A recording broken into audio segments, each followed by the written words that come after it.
कथा और प्रथा बहुत जोर शोर से चल रही है। एक है रामचरितमानस की रामायण और दूसरा है श्रीमद् भागवत।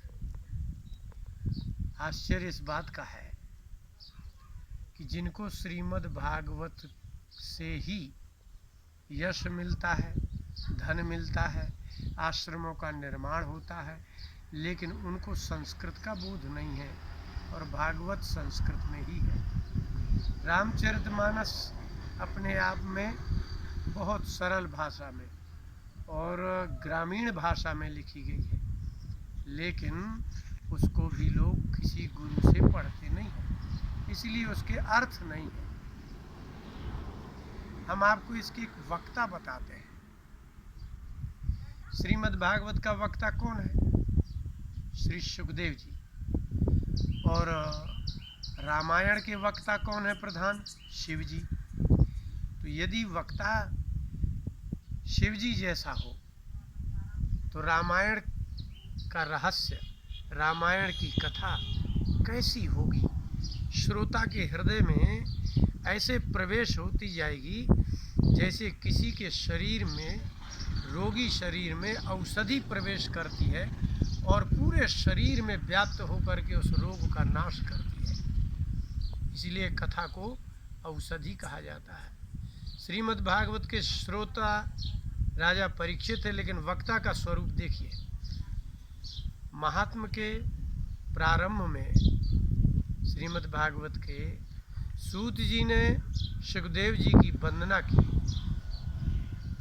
यम प्रव्रजंत मनुपेत मपेत कृत्यम द्वैपायनो विरह कातर आजुभाव पुत्रेति तन्मयतया तरवोभिनेदुस तम सर्वभूत हृदय मुनिमानतोस।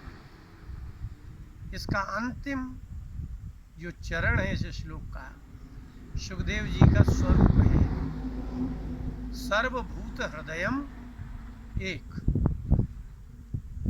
सर्वभूत हृदय का तात्पर्य क्या है? सर्व माने सभी, भूत माने प्राणियों का जो हृदय है वही सुखदेव जी है।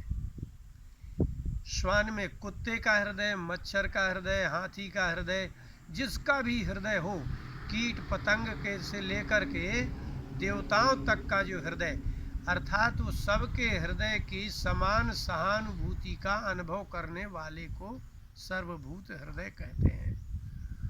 वो इसके वक्ता हैं, वैराग्यवान है। जैसे ही व्यास जी के यहाँ से वो प्रकट हुए, अरणि मंथन से उत्पन्न हुए और चल पड़े, और जैसे ही चलते हैं तो प्रव्रजंतम, जाते हुए सुखदेव जी को व्यास जी ने आवाज लगाई, पुत्र। व्यास जी को तो लग रहा है पुत्रेति तन्मयतया, पुत्रेति, व्यास जी ने कहा पुत्र, लेकिन सुखदेव जी ने उनको पिता ही नहीं माना। आप किसी को पुत्र कहो और वो आपको पिता ना माने तो उसकी भावना कैसी होगी? वैसे तो सुखदेव जी सर्वभूत हृदय हैं, व्यास जी के भी हृदय में हैं, लेकिन वैराग्य स्वरूप है, पूर्ण वैराग्य। इसलिए सुखदेव जी को जाते हुए जैसे देखा, अपेत कृत्य, कोई बालक उत्पन्न होता है, फिर यज्ञोपवीत आदि संस्कार होता है, फिर वह अध्ययन अध्यापन करता है, तब फिर उसको कहीं वैराग्य होता है, वैराग्य हो तब वो जाए। लेकिन जिसने पढ़ा ही नहीं है, कुछ देखा ही नहीं है, संसार में निकले और चल दिए, इसका मतलब किस जन्म का वैराग्य प्रकट हो गया? अद्भुत बात हुई। कोई व्यक्ति पैदा होते कैसे जा सकता है, और अगर वो जा रहा है तो इसका मतलब पूर्व जन्म से ही वो वैराग्यवान है, भक्तिमान है, ज्ञानवान है। अब वो चले। व्यास जी ने बोला, हे पुत्र। सुखदेव जी ने पीछे मुड़ के नहीं देखा कि हम आपको पिता मानते ही नहीं है, आप हमको पुत्र मानते हैं, लेकिन उन्होंने पुत्र कह करके इसलिए बुलाया कि जो मेरा धन है, मैं नारायणांश हूँ, जो ज्ञान का धन है, उस धन का जो अधिकारी है, पिता के धन का अधिकारी, वैभव का अधिकारी तो पुत्र ही होता है। इसलिए हम व्यास हैं, हमारे कोई धन नहीं है, हम कोई राजा नहीं है, लेकिन हमारा जो ज्ञान है वो तो तुम लेते जाओ, वो लो, फिर वैराग्य हो, फिर निकलो तो हमें अच्छा भी लगे, लेकिन ये तुम्हारा हमें त्याग करके जाना वो भी अकारण। तो तरवा अभिनेदु, जब उन्होंने पुत्र बोले, इतने सघन वन में थे, अगर आप मैदान में कोई को आवाज लगाएंगे तो आवाज नहीं लौटेगी, लेकिन जहाँ घनीभूत होगा, जैसे मंदिर है दीवारें से घिरा हो, ऐसे ही वृक्षों से घिरे हुए वन में जा रहे थे, पुत्र की आवाज आई, ध्वनि प्रतिध्वनि बन गई, लौटी आई आवाज, तो तरवा अभिनेदु, ऐसा लगा वृक्ष बोले, और वृक्षों ने बोला क्या? पुत्रेति। जो व्यास जी ने बोला था वही लौटा ना, सुखदेव जी तो बोले ही नहीं। इसलिए सूत जी ने कहा कि सर्वभूत हृदयम, पुत्र का पुत्र लौट आया, व्यास जी को पुत्र कहा नहीं, व्यास जी को सुखदेव जी ने पुत्र नहीं कहा, और ना ही ये कहा कि तुम हमारे पिता नहीं हो, कुछ बोले ही नहीं, लेकिन वृक्षों से जो प्रतिध्वनित हुआ उसका तात्पर्य यही था कि व्यास जी को लगा कि मात्र मैं ही मोहवश इसको पुत्र मान रहा हूं, लेकिन ये मुझे पिता नहीं स्वीकार कर रहे। ऐसे सुखदेव जी जन्मजात वैराग्यशाली, जन्मजात ज्ञानशील और वैराग्य ज्ञान और भक्तिमान पुरुष जन्मजात हो, और उत्कट वैराग्य, पूर्ण ज्ञान, पूर्ण वैराग्य, पूर्ण भक्ति हो, वह श्रीमद् भागवत का वक्ता है।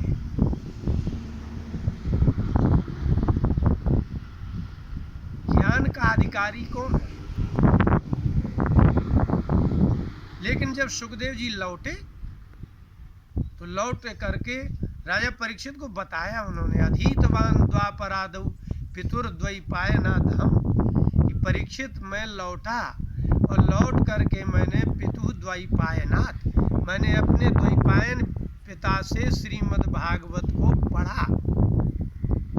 ज्ञानवान व्यक्ति और वैराग्यवान व्यक्ति क्या नहीं बता सकते, लेकिन बहुत कुछ अनुभव बता सकते थे, कोई आवश्यकता नहीं थी, लेकिन सुखदेव जी ने लौट करके पढ़ा। इसका मतलब है कि जिसने श्रीमद् भागवत का गुरुमुख अध्ययन एक एक अक्षर नहीं किया, वह श्रीमद् भागवत कहने का भी अधिकारी नहीं है। इसलिए तो आज जितने भी श्रोता देख रहे हो आप, एक एक वक्ता के अधीन में एक एक करोड़ श्रोता हैं, लेकिन आज शायद ही कोई ऐसा व्यक्ति हो जो गलत ना दिख रहा हो। यहाँ अब यहाँ आ जाइए, रामायण का कोई फल ही नहीं दिख रहा ना, न उनकी कथा का फल दिख रहा है, न उनकी सुनाने का, न सुनने का फल दिख रहा है। अब आइए श्री मधु रामचरितमानस का वक्ता देख लीजिए।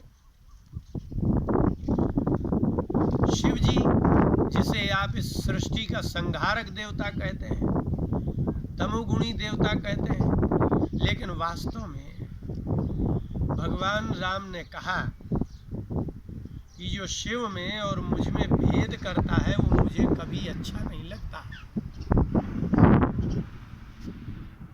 शिवद्रोही ममदास कहावा, सो नर मुझ सपने हो नहीं बाबा। यदि शिवद्रोही होगा मेरा दास, कैसे हो सकता है? स्वप्न में भी वो दास बन भी नहीं सकता मेरा, मुझे अच्छा भी नहीं लगेगा।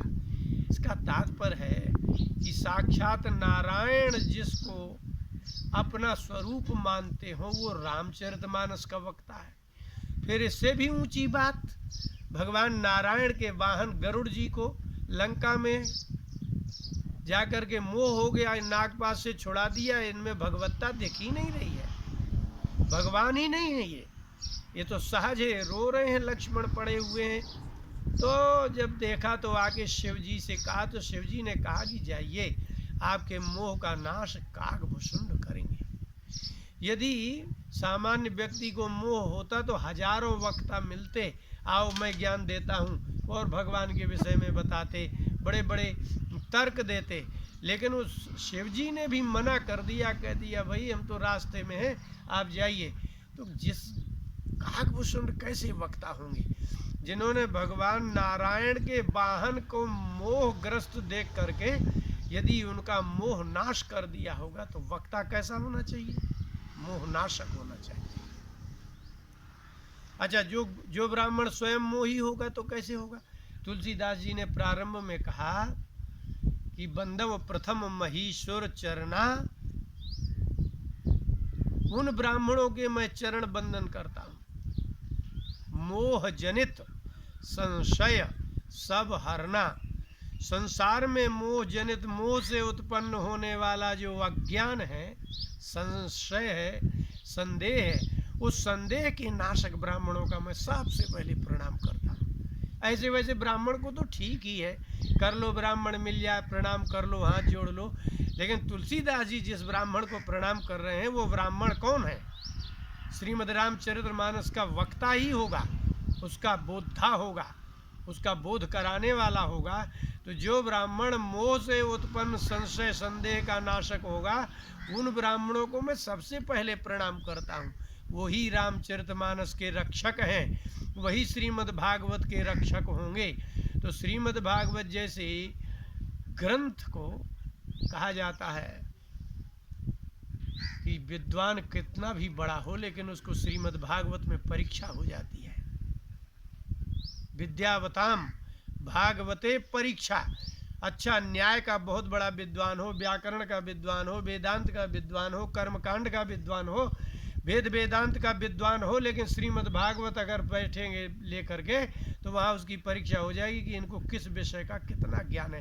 क्योंकि श्रीमद् भागवत में ज्ञान भी है, वैराग्य भी है, और इसके साथ साथ सांख्य भी है, योग भी है। इतने विषयों का ज्ञाता जो होगा वो श्रीमद् भागवत का ज्ञाता होगा। इसलिए श्रीमद् रामचरितमानस साधारण ग्रंथ नहीं है। इसलिए हर किसी के मुंह से सुनाई देने वाली एक एक चौपाई के अपने मन के मनगढ़ंत अर्थों को सुनने वाले ये हजारों श्रोता आज तक भक्ति वाले नहीं बन पाए। ये हमने देखा, एक एक महात्मा के पास सरकार के जाने कितने बड़े बड़े मंत्री जा रहे हैं, अधिकारी जा रहे हैं।